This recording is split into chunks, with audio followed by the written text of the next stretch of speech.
film with friends, missing VHS videotape repeating. Welcome back, fam and crew, creeps and peeps. Today we're looking at half of this. The Clive Barker Collection Hellraiser and Hellbound Hellraiser II.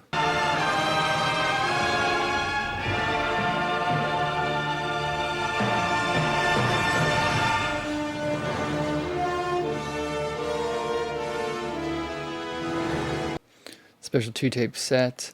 I have seen The Future of Horror. His name is Clive Barker, according to Stephen King. This is an issue. I think we looked at this in a haul video or something not too long ago.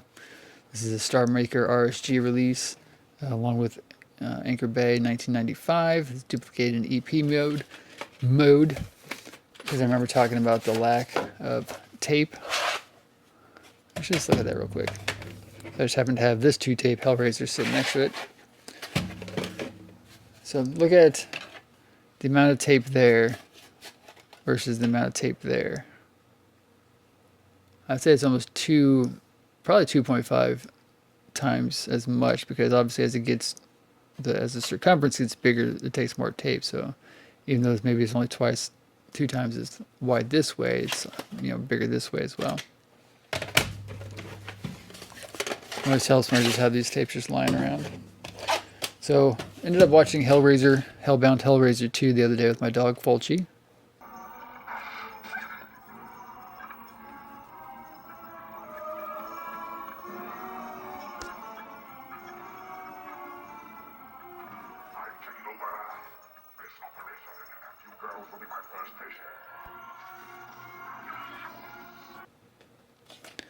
It's one that I don't remember as much. Obviously, I've seen the original Hellraiser quite a bit.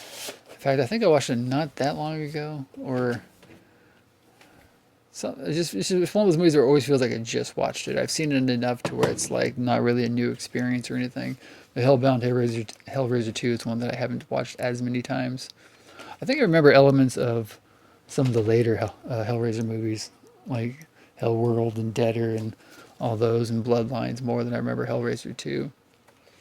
So Hellbound Hellraiser 2, for Kirsty Cotton, the nightmares never end, still fresh, but in her fevered memory are her father's skin corpse, the evil machinations of her Uncle Frank's reanimated body, and the unspeakable perversity of the Cenobites. But for Kirsty, the worst is yet to come. From beyond the outer darkness, from the darkest regions of the imagination, comes Hellbound Hellraiser 2. Between this world and the next, between extreme pleasure and excruciating pain, between salvation and utter horror, there is Hellbound Hellraiser 2. It's produced by Christopher Figg, directed by Tony Randall. That name sounds familiar. I forget what Tony Randall's directed. I know that name from somewhere. Throw up.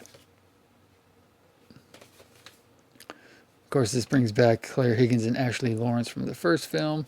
It does sort of kind of continue on right from the beginning, give or take, of the first movie. Visual effects are great. Obviously, the practical effects, the makeup effects are pretty awesome. When I was watching it, it reminded me of this Zombies map, Call of Duty Black Ops, or Call of Duty Zombies, the custom maps that people make. I know J456 mostly every year does like a horror competition in October where he has people make custom maps. But this other channel I watch called You Always Win, they ended up playing this Hellraiser map where you play in the yard of the Hellraiser house, and then you go inside and it goes to like the kind of otherworldly place. And while watching this movie, I kept thinking about that Zombies map, even though obviously the Zombies map makes me think of Hellraiser. But Hellraiser 2, probably it's a decent movie. Kind of had a hard time keeping my attention. I don't know what else I was doing that night when I was just hanging out watching my dog. But Ashley Lawrence I like. I think she's great in most of the movies she's been in. But interesting box set. This little 2-tape collection. Like I said, it would have been nicer if it was in better quality, as far as like, not in EP mode. But like I said, it's a little early days of Anchor Bay, along with Star Maker. So it's a cool piece to have. Let me know your guys' thoughts on Hellraiser and Hellbound Hellraiser 2. Which editions of the VHS did you have? Did you have the cool 2-tape version from Anchor Bay? I guess Star Maker is listed on that one too. So this is only a year difference. 95 and this is 96. Let me know your thoughts below. As always, like, comment, share, subscribe, and I will see you in the next one.